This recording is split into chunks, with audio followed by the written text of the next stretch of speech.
دیا یہ حضور صلی اللہ تعالیٰ علیہ وسلم کس لیے تشریف لائے تھے یہ میں بتا رہا ہوں. اب آپ سنیے یہاں پہ تھوڑی دیر کے لیے اپنے آپ کو جھجھوڑیے گا. حضور تشریف لائے آپ کو قرآن کا علم دینے کے لیے.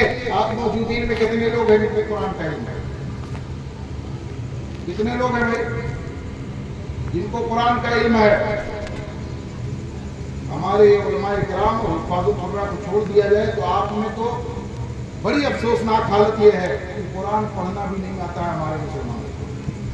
تلاوت کرنا سمجھنا تو بڑی بات ہے، غلط سمجھنا اور اس کا معنی و مفہوم جاننا، اس میں علم کے جو سمندر ہیں ان سمندروں میں غوطے لگانا، یہ تو بہت بڑی بات ہے، بہت بڑی بات ہے. حال یہ ہے کہ صحیح پڑھنا بھی نہیں آتا ہے. الحمد کھڑا کر کے پوچھ لیا جائے ابھی کہ ذرا الحمد صحیح پڑھ کے سنا دو تو ہمارے مسلمانوں میں 100 میں سے 99 لوگ ایسے ہوں گے جو صحیح نہیں پڑھ پاتے. نبی آئے تھے تمہیں قرآن سکھانے، نبی آئے ہیں تمہیں کتاب سکھانے، نبی آئے ہیں تمہیں قرآن کریم کی تعلیم دینے، اور وہ دے کر کے صحابہ کو چلے گئے.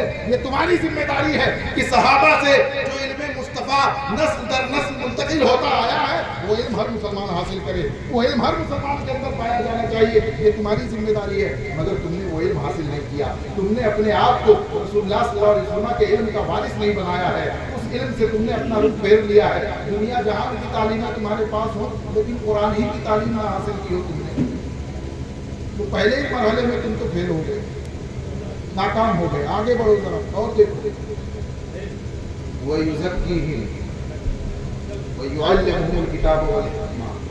نبی مسلمانوں کو کتاب و حکمت کی تعلیم دیتے ہیں. کتاب و حکمت کی تعلیم دیتے ہو جائے گی اگر میں اس میں جاؤں گا. ایک چیز پہ میں ایک پوائنٹ پہ خالی بیان کروں تھوڑا سا.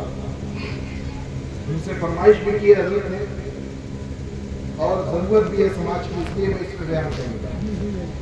حضور وہ پوائنٹ کیا ہے؟ وَيُزَكِّيهِمْ.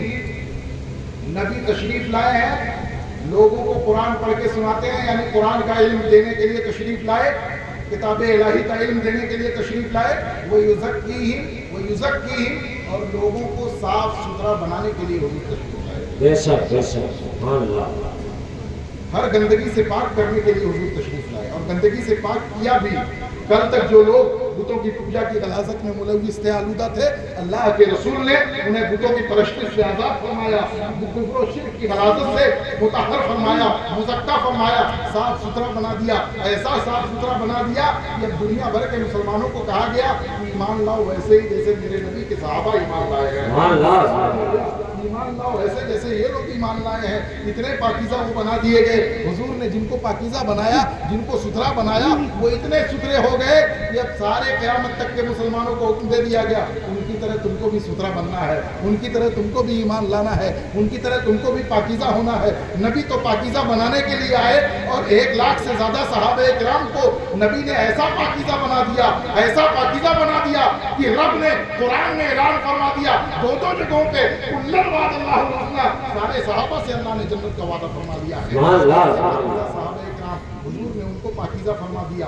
اب آپ کی ذمہ داری ہے کہ رسول اللہ صلی اللہ تعالیٰ علیہ وسلم نے جن گندگیوں اور غلاظتوں سے مسلمانوں کو بچنے کی تعلیم دی ہے، جن برائیوں اور آلودگیوں سے مسلمانوں کو صاف ستھرا رہنے کی تعلیم دی ہے، مسلمانوں کو چاہیے کہ ان تمام برائیوں سے اپنے آپ کو پاکیزہ رکھیں، ان تمام برائیوں سے اپنے آپ کو بچا کے رکھیں. یہ اب مسلمانوں کی ذمہ داری ہے. اب میں آپ کو بتاتا ہوں بت پرستی یعنی کفر و شرک یہ غلاظت کی، یہ باطنی غلاظت ہے. اللہ تبارک و تعالیٰ کے نبی کے صدقے میں اللہ نے ہمیں اس غلاظت سے محفوظ رکھا ہے. ہر مسلمان کفر و شرک سے پاک ہے، ہر سنی سے عقیدہ آدمی بدعقیدگی سے پاک ہے، ایسی غلاظتوں سے پاک ہے. لیکن اور بھی تو کچھ گندگیاں ہیں جو ہم میں پائی جاتی ہیں، اور بھی تو کچھ آلودگیاں ہیں جو ہم میں پائی جاتی ہیں. گناؤں شراب نوشی گندگی ہے کہ نہیں ہے کہ نہیں؟ شراب کے بارے میں تو کہا گیا ام الخبائث، یہ گندگیوں کی جڑ ہے، گندگیوں کی ماں ہے.